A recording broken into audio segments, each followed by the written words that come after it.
we're lucky enough to have Rachel Bennett, who has kindly agreed to come and talk to her about her experience during her treatment, how she's felt. So we could give her a nice welcome to Rachel Bennett. Rachel.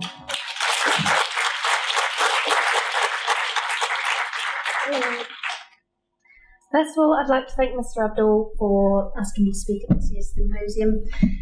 I was lucky enough to speak here 2 years ago, so I'm very honoured to be asked here again, so thank you.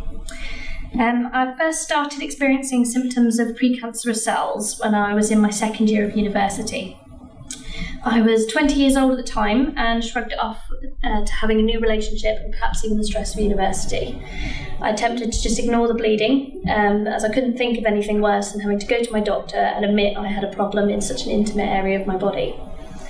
I felt unclean and especially embarrassed.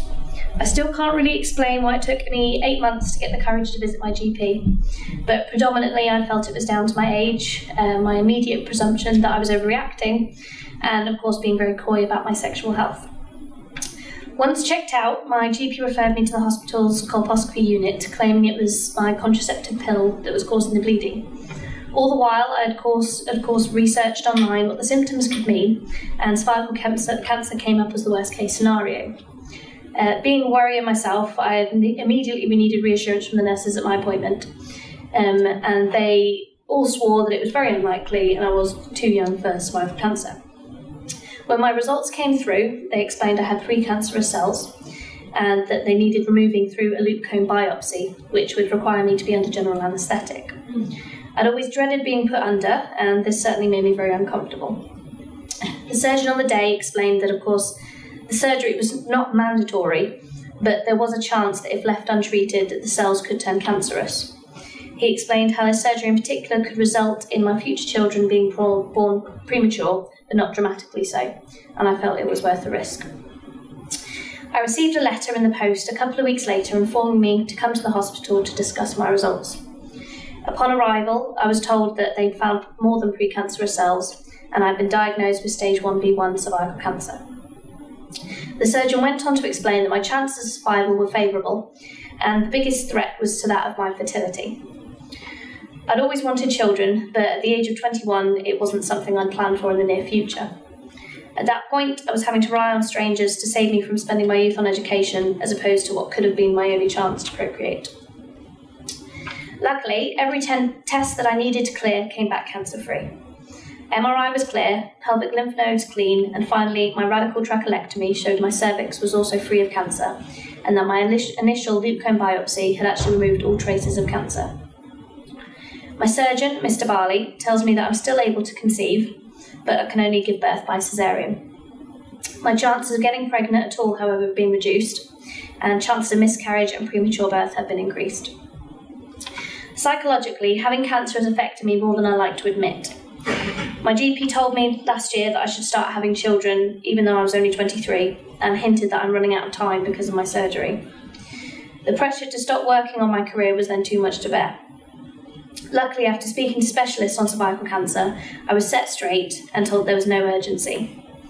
I know it would be hard to conceive when that point in my life arises, and will no doubt suffer great heartache. However, I know I am very, very lucky to have been given the chance to still have my own children. Whilst going through treatment, I was directed by Kay to the UK's only cervical cancer charity, Joe's Trust. I'm proud to say I support both as an ambassador now and a survivor of cervical cancer. We have constantly campaigned for the screening laws to be changed from 25 to 20, as cancer chooses its victims indiscriminately, regardless of age, so why should we discriminate who's eligible for screening? I later attended a meeting where the government's medical panel discussed whether or not current legislation should be changed. We were confronted, however, by statistics that I was previously unaware of and could not compete with. Their research claimed that a third of women between the ages of 20 and 25 will have precancerous cells at some point, but a large majority of those would eradicate the precancerous cells with their own immune system. They then led on to say that these cases would be more susceptible to give birth prematurely in future, as I was told, if treated like I was with a loop cone biopsy. Together, they said that these two factors would result in routine cervical cancer treatments in that age bracket being overlooked in favour of avoiding a potential threat to future pregnancies. As much as I can admit that I see their point on the whole, there appeared to be no opposing statistics, just myself and those at Joe's Trust who were showing them that women under 25 do in fact get cervical cancer and these lives do matter. In addition, this prematurity they spoke of is a mere few days and weeks, not months. It should be up to the individual to decide, as I was given this choice, and rightfully so. But sickeningly, I was only able to get to this stage by being one of the lucky ones who got through the net. I had friends at Joe's Trust who were the same age as me and sadly passed away, and they all had one thing in common. Their own GPs had told them to come back when they were 25 despite showing symptoms.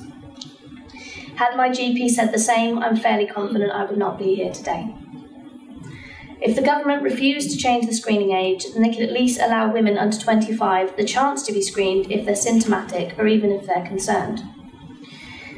Then, if they do indeed have mild or moderate precancerous cells, then why not keep an eye on them? These are the women that have the most to lose. Worst case scenario is that they're too far gone and they pass away with their whole lives ahead of them.